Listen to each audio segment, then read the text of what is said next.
የሚሊየን ብር ምጽዋት አልቀበልም ያለው ደራሲ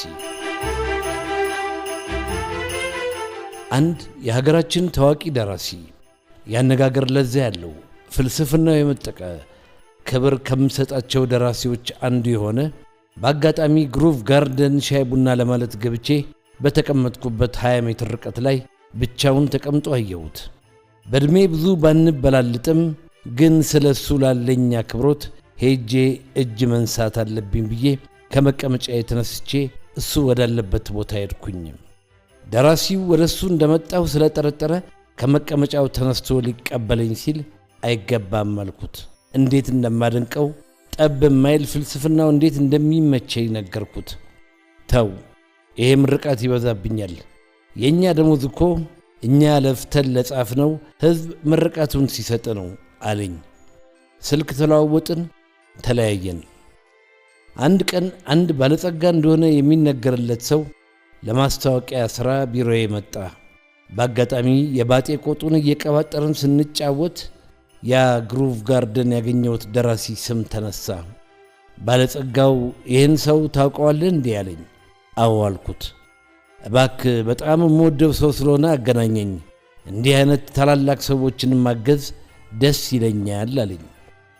ወዲያው በራሴም በወዳጆቼም ስልክ አፈላልጌ ያገኘሁት። እንዴት ነህ አልኩት። ሰላምታ ተለዋወጥን። ስለ ክብሩ በጣም ስለተጨነኩኝ ዝርዝር ጉዳይ ውስጥ አልገባውም። ብቻ አንድ ወዳጄ ላንተ ትልቅ ክብርና አድናቆት ያለው ሰው ነገ ከተመቸህ ሊያገኝ ይፈልጋል አልኩት።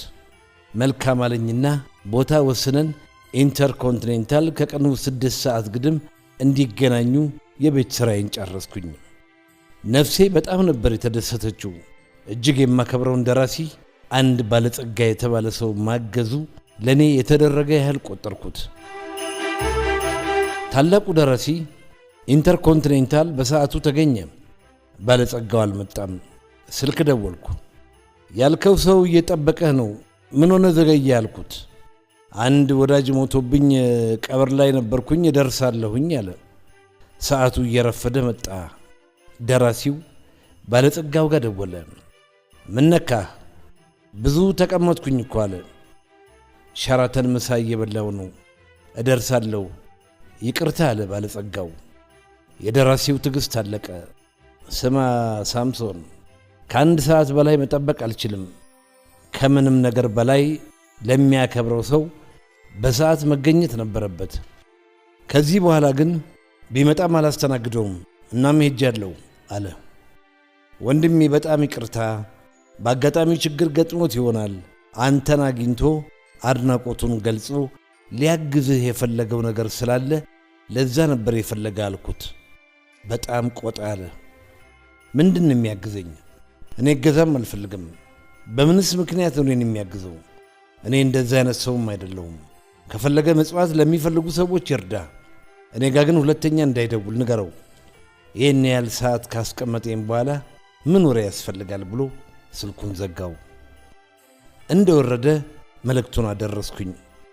ሁሉም ሰው አንድ አይነት አይደለም። ለስሙም ለክብሩም የሚጨነቅ ከገንዘብና ከጥቅም ስፍራ ዝር የማይል ሰው አለ።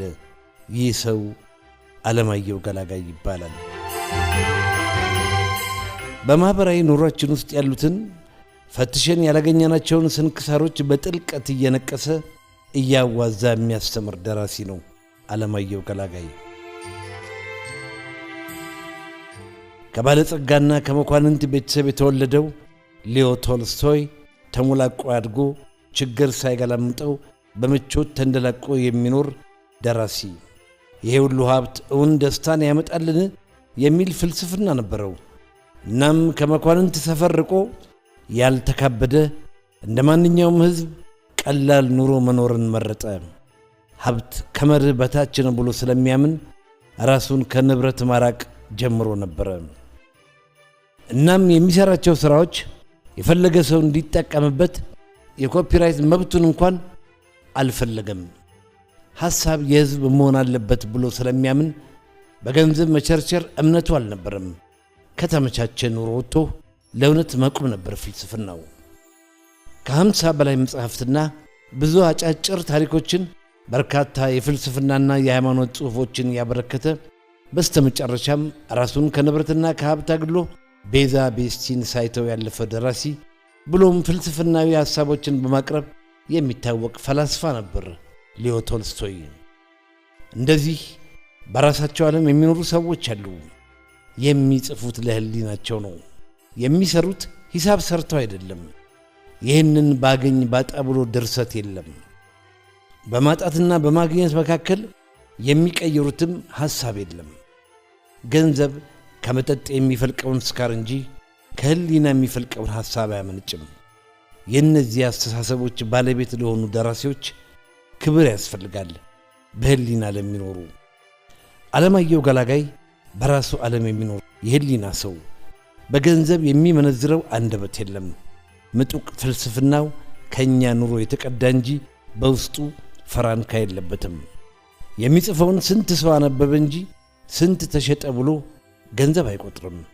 ለሱ ክብር ይህን ያህል ማለት ከቻልኩኝ ይብቃኝ።